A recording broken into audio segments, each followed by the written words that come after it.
नमस्कार, स्वागत है आप सबका अनुसर क्लासेस में। चलिए एक बार फिर से मैं क्लास 10th के लिए ट्रायंगल चैप्टर लेकर आया हूँ, जिस चैप्टर के बारे में आपने प्रीवियस लेक्चर में देखा। सिमिलर ट्रायंगल्स क्या चीज़ होती है, सिमिलर फिगर्स क्या होता है, इनके बारे में बताया, कैसे रूल फॉलो होते हैं और बेसिक प्रोपोर्शनैलिटी थ्योरम क्या होती है किसी भी ट्रायंगल में। अगर कोई लाइन पैरेलल ड्रॉ की जाए दो साइड्स को कट करते हुए, थर्ड साइड के पैरेलल, तो करस्पॉन्डिंग जो साइड्स जिनको कट कर रही थी उनको सेम रेशियो में कट करती है। Basic proportionality theorem. चलिए, अगर बेसिक प्रोपोर्शनैलिटी थ्योरम है तो ऑब्वियस सी बात है कन्वर्स भी उसका एग्जिस्ट करता है लगभग। तो converse of basic proportionality theorem क्या चीज़ है, आगे बढ़ते हैं, ध्यान से समझिएगा। Theorem number 2, converse of basic proportionality theorem यानी थेल्स थ्योरम का कन्वर्स। आप देख सकते हैं मैंने स्टेटमेंट लिखी हुई है, if a line divides any two sides of a triangle in same ratio then the line is parallel to the third side। Converse हो गया कि नहीं हो गया। थेल थ्योरम की स्टेटमेंट थी, अगर किसी भी ट्रायंगल के अंदर दो साइड्स को कट करने वाली लाइन सामने थर्ड साइड के पैरेलल हो तो वो कट करती है सेम प्रोपोर्शन में। मैंने इसको रिवर्स कर दिया। कन्वर्स में क्या होगा, अगर आपको किसी भी ट्रायंगल के अंदर कोई लाइन सेम प्रोपोर्शन में डिवाइड कर दे तो वो थर्ड साइड के पैरेलल होती है। पिछले में थेल्स में पैरेलल दिया होता है और रेशियो प्रोपोर्शन करना होता है। इसके अंदर क्या चीज, पैरेलल प्रूव करना होगा और रेशियो दिया होगा। चलिए देखिए, शुरुआत करते हैं ध्यान से।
चलिए, मेरे को जो गिवन पता है, जो मेरे को टू प्रूव करना है, मैंने लिख दिया।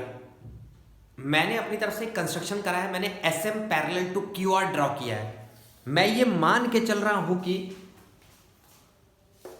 एस टी क्यू आर के पैरेलल नहीं है। मेरे को तो प्रूव करना है ना, दिया तो है नहीं बेटा।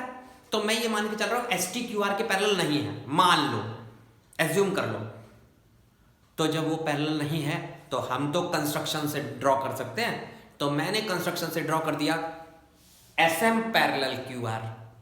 कंस्ट्रक्शन से मैंने ड्रॉ कर दिया पैरेलल। जब मुझे पता नहीं है एस टी पैरेलल है या नहीं, हमें करना है, तो मैं अपनी तरफ से तो पैरेलल बना सकता हूं, कंस्ट्रक्शन कर सकते हैं बेटा। चलिए देखिए ध्यान से।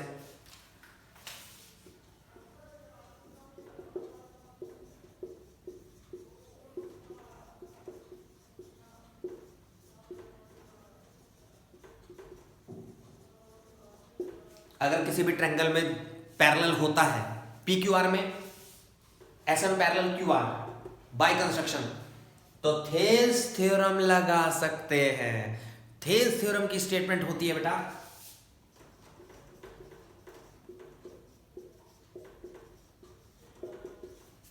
P S upon S Q equals to P M upon M R. मैंने थेल्स थ्योरम लगा दिया बेटा। और अगर मैं इसमें थेल्स थ्योरम लगा सकता हूं तो गिवन में से भी कुछ लिख सकता हूं।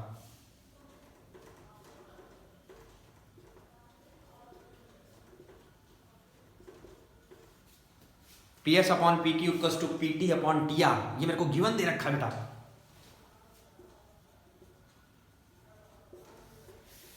From first and second LHS match कर रहा है, फर्स्ट और सेकेंड में एलएचएस मैच कर रहा है बेटा।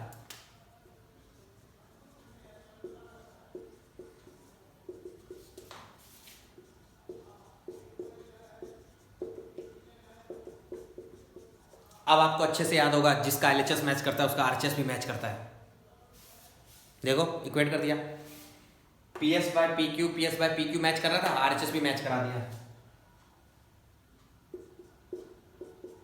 अभी मैंने रेशियो प्रोपोर्शन पढ़ा है, लेक्चर मैंने रेशियो प्रोपोर्शन का डाल रखा है बेटा। रेशियो प्रोपोर्शन में आप देख सकते हो किसी भी दो इक्वल रेशियो के बीच में अगर +1 कर दिया जाए तो भी उसके रेशियो पे कोई फर्क नहीं पड़ता है। Taking LCM,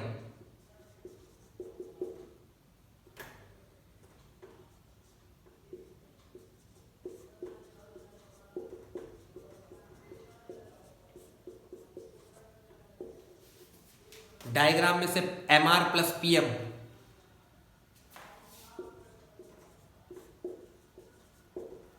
PT plus T are,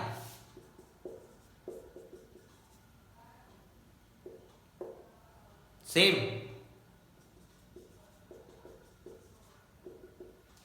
is it possible? गौर करिए डायग्राम के अंदर, क्या आपको लगता है एम आर और टी आर पॉसिबल हो सकता है? एक ही पॉइंट से, एक ही लाइन पर दो डिफरेंट डिस्टेंस सेम कैसे हो सकते हैं बेटा? आर एम और आर टी इक्वल कैसे हो सकता है? मेरा आ रहा है, एक ही तरीका है पॉसिबल करने का। या तो मैंने कंस्ट्रक्शन गलत किया है, या फिर टी और एम कोइंसाइड कर जाएंगे। देखना ध्यान से।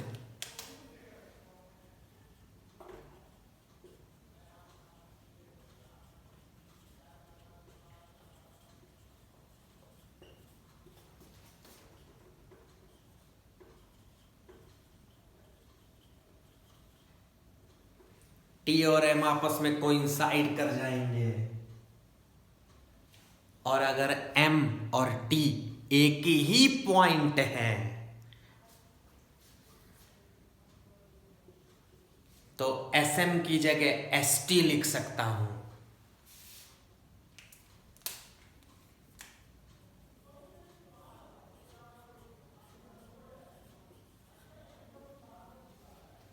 याद रहे, एम और टी सेम है, कोइंसाइड है, एक के ऊपर एक है बेटा।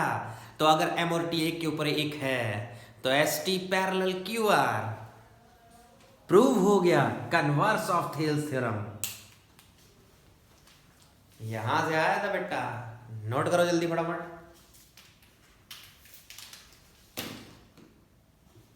सब लोग ध्यान से देख लो।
नाइन्थ क्लास का मिड पॉइंट थ्योरम याद होगा? नाइन्थ क्लास ट्रायंगल चैप्टर में, नाइन्थ क्लास में आपने मिड पॉइंट थ्योरम पढ़ा है, अगर याद हो तो।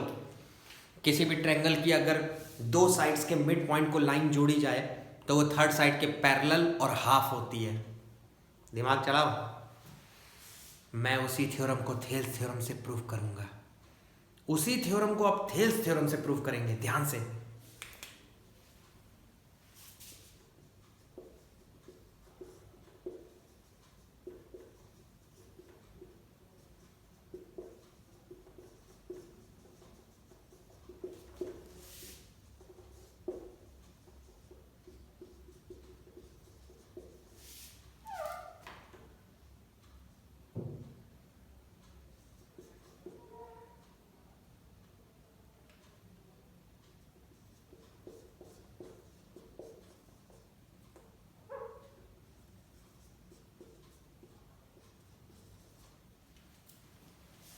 The line joining the midpoints of any two sides of a triangle is parallel to the third side.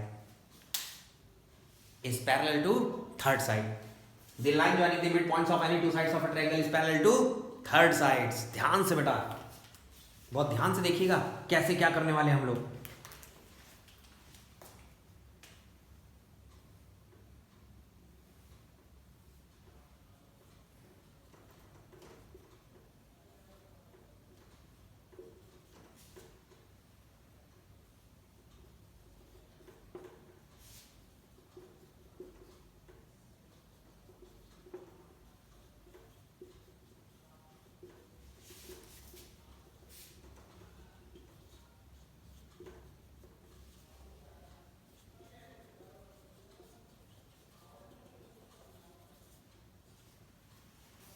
क्या एम और एन मिड पॉइंट्स दिख रहे हैं डीई और डीएफ के? ध्यान से देख लीजिए जो अकॉर्डिंग टू गिवन कंडीशन लिखा हुआ है.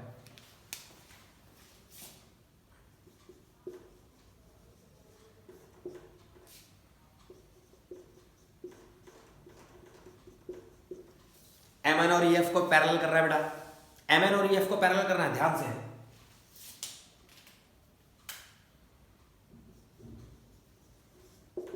कोई कंस्ट्रक्शन की जरूरत नहीं है, सीधे प्रूफ हो रहा है, देख लीजिए.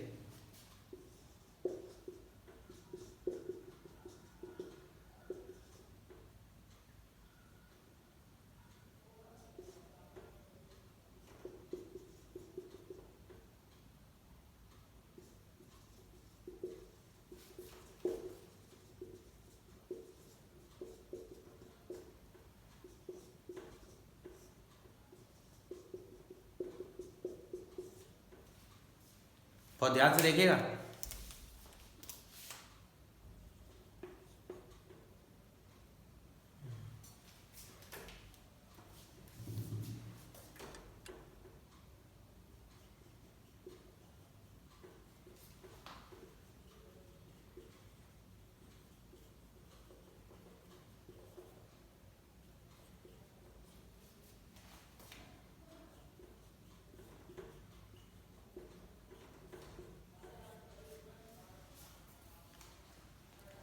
एन और एम मिड पॉइंट से बेटा, एन और एम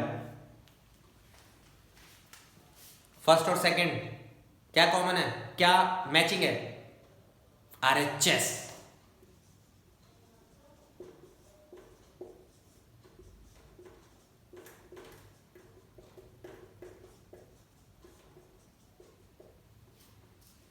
अब डायग्राम में देखो, DM ME DN NF equal हो गए बेटा.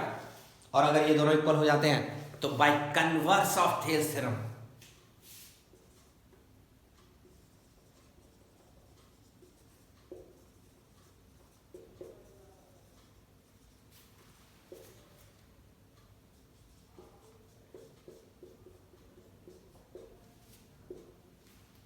प्रूव्ड. कन्वर्स थेल्स थ्योरम का ये बोलता है भाई किसी भी ट्रायंगल के अंदर अगर रेशियो सेम हो जाता है किसी लाइन के द्वारा दो साइड्स का, तो वो थर्ड साइड के पैरेलल होती है line. M N parallel to E F, M N parallel to E F. Mid point theorem prove कर दी मैंने थेल्स थ्योरम से, कन्वर्स ऑफ थेल्स थ्योरम से प्रूव कर दी. देखो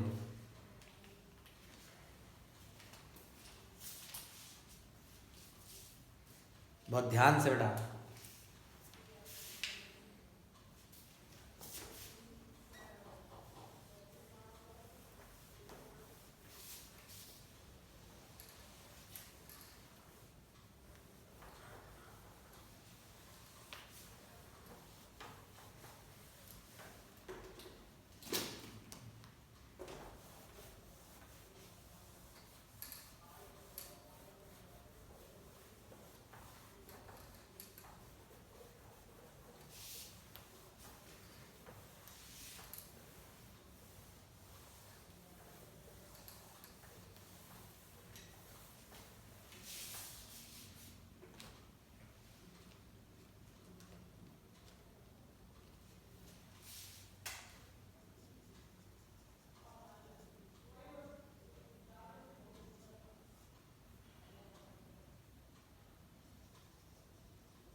अब जरा converse of mid point theorem देख लेते हैं। कन्वर्स भी था मिड पॉइंट थ्योरम का।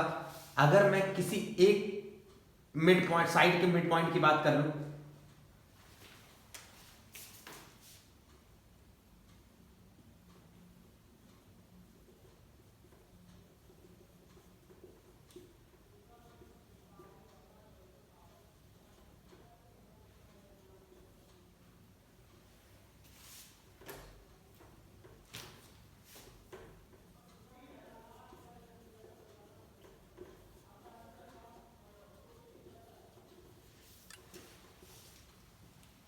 the line drawn through the midpoint of one side of a triangle parallel to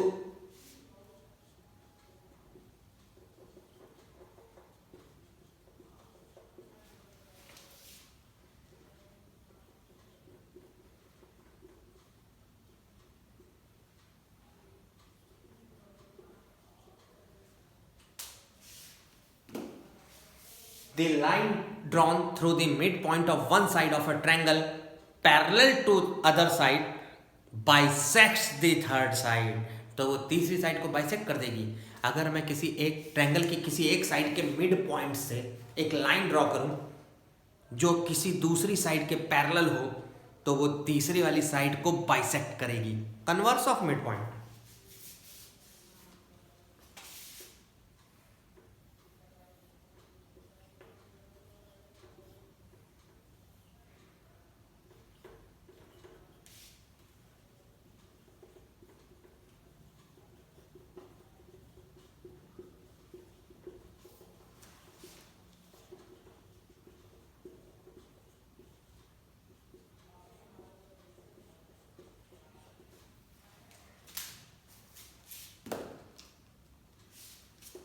इसकी बात कर रहा था मैं। डी मिड पॉइंट है और डीई पैरेलल बीसी भी है, तो वो थर्ड साइड को बाइसेक्ट करेगी बेटा, थर्ड साइड को बाइसेक्ट। ऐसा हमें प्रूव करना है।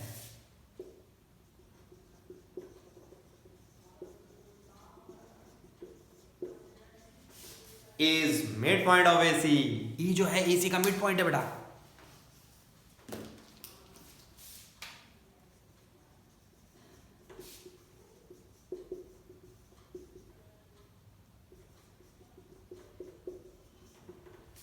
क्या एबीसी ट्रायंगल में डीई पैरेलल बीसी है?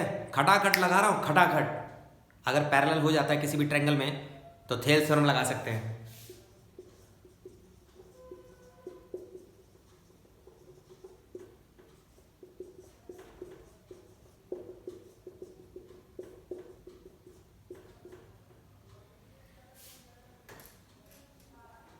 Bye Thales theorem.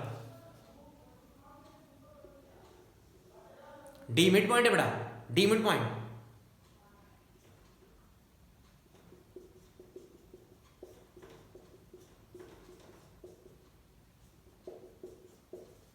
अगर डी मिड पॉइंट है तो एडी और डीबी बराबर होगा, एडी और डीबी बराबर होगा। हो गया। ईसी और ए बराबर, ये बराबर होने का मतलब क्या है? ई क्या है?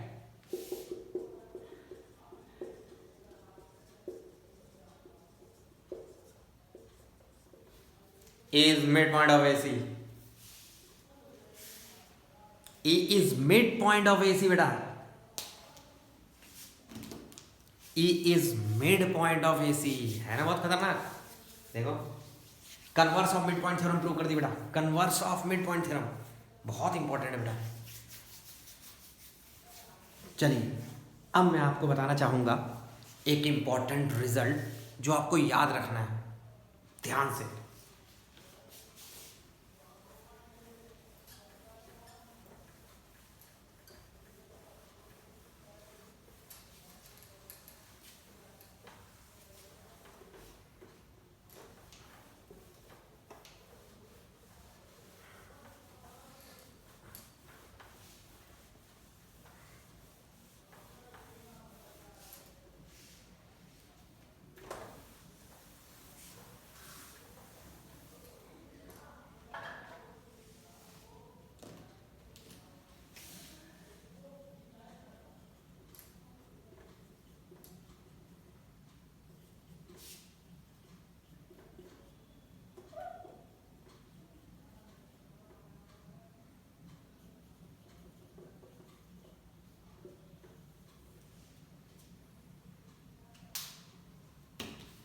थेल्स थ्योरम का मॉडिफाइड रिजल्ट दिखा रहा हूं।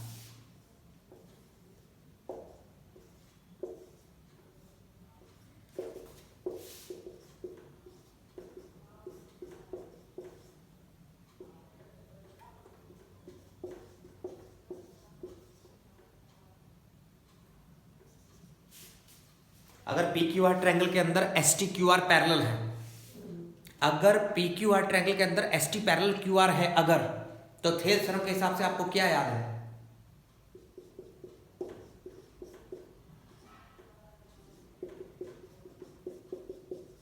ये थेल्स थ्योरम के अकॉर्डिंग है। अब मैं आपको रेशियो प्रोपोर्शन का कमाल दिखाता हूं। मैंने अभी रेशियो प्रोपोर्शन के लेक्चर डाल रखा है, उस लेक्चर को अच्छे से देखिएगा, वहां से मैं कुछ लिखने जा रहा हूं। कंपोनेंडो एंड डिविडेंडो लगा रहा हूं, कंपोनेंडो एंड डिविडेंडो।